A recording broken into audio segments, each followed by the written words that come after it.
如果你以为新加坡只是个地图上的小红点，那你恐怕真的低估了他们逆天改命的野心。就在最近，新加坡直接向全世界摊牌了，他们要强行重画自己的国家地图。请注意，我说的绝对不是修几条新地铁，或者在空地上盖几片新的祖屋，而是要在接下来的30年里，硬生生的从海里凭空造出超过1000公顷的永久土地。1000公顷是个什么概念？这相当于硬生生往海里塞进了1400个标准足球场。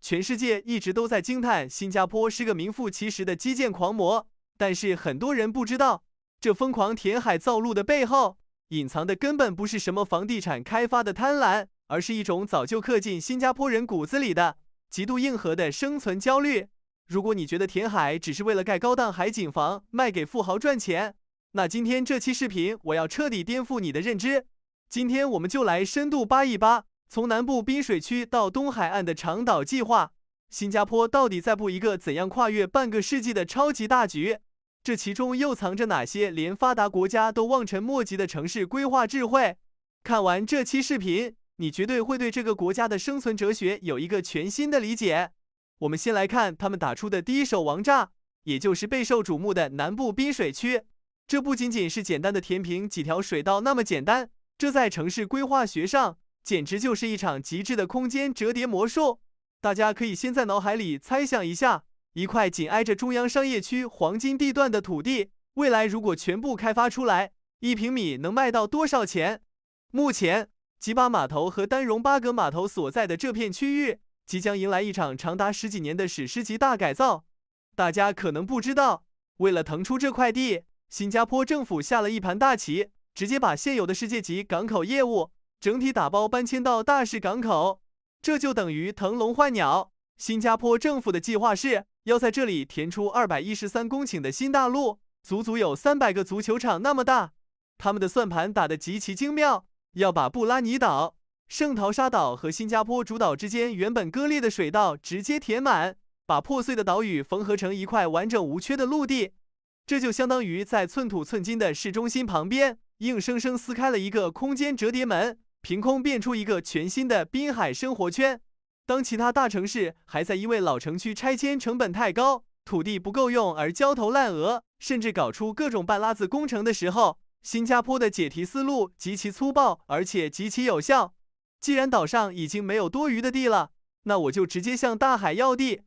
南部滨水区的工程时间表排得非常紧凑，第一阶段用3年时间来打底，做前期的土壤巩固和基础建设。第二阶段则是连续狂干10年以上的主体工程。这不仅是为了建造更多的海景住宅，更是为了彻底打通整个南部海岸线的经济脉络，把原本属于工业码头的岸线资源完完全全地还给市民和未来的商业发展。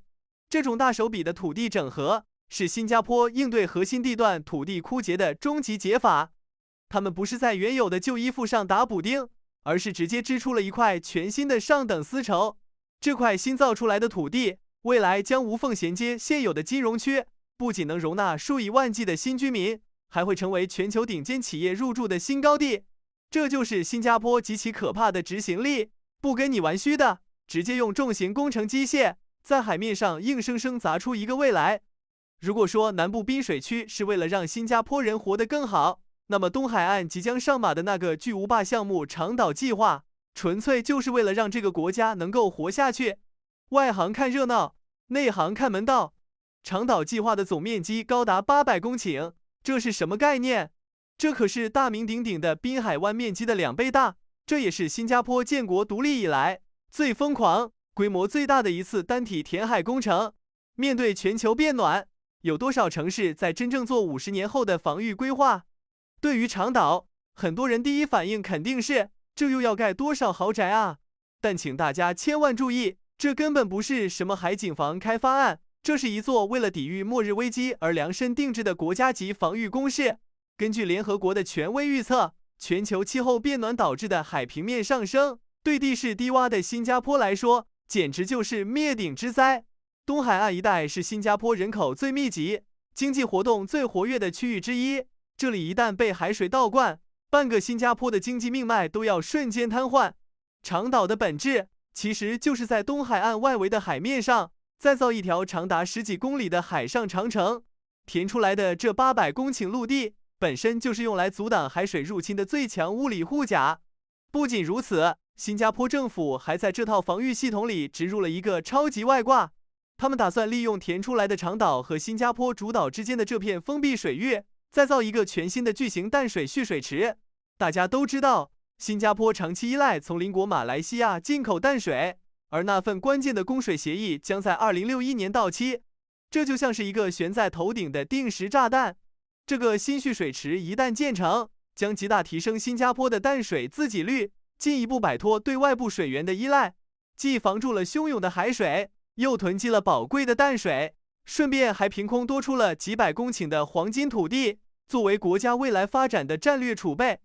这种一石三鸟的顶级阳谋，这种把气候危机直接转化为发展红利的规划能力，才是新加坡基建真正让人胆寒的地方。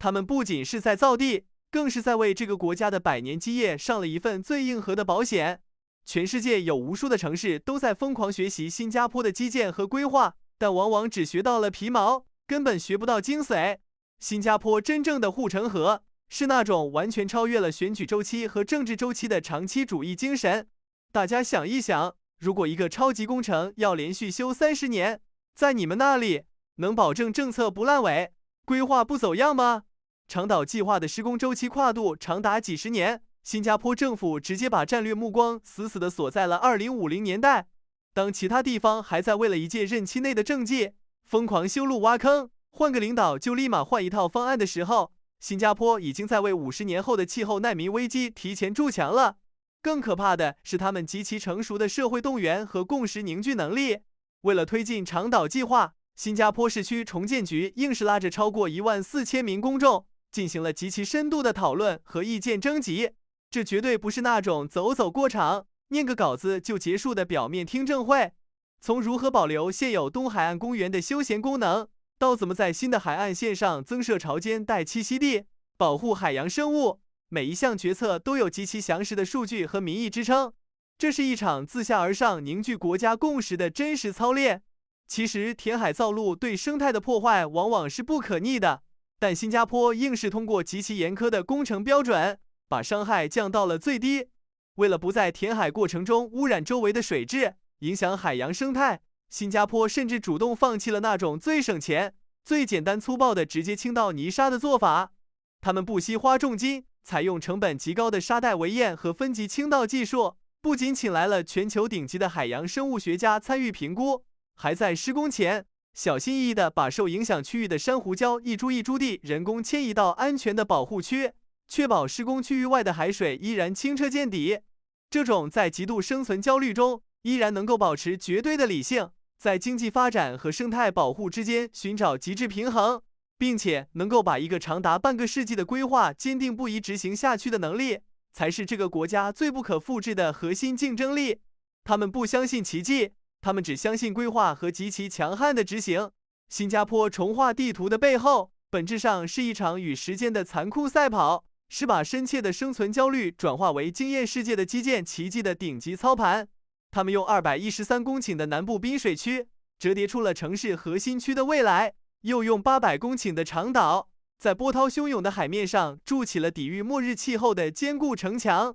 这种把危机感深深刺进骨子里的国家意志，以及跨越半个世纪依然不打折扣的执行力，才是最值得我们去深思和警醒的。你认为新加坡的这种填海续命模式在未来还会遇到什么致命的瓶颈？是砂石资源的枯竭，还是人口老龄化带来的财政压力？欢迎大家在评论区留下你的高见，我们来一场硬核的辩论。看看别人的城市，再看看我们自己的环境，你的城市有这样跨越100年的远见吗？如果你也对这种硬核的城市规划、深度的社会规则拆解和地缘生存法则感兴趣，千万别忘了点赞、订阅我的频道，并打开旁边的小铃铛，这样你就不会错过任何一期硬核内容。我是阿明，一个长期实采新加坡政策与基建的深度拆解者。我们下期视频不见不散。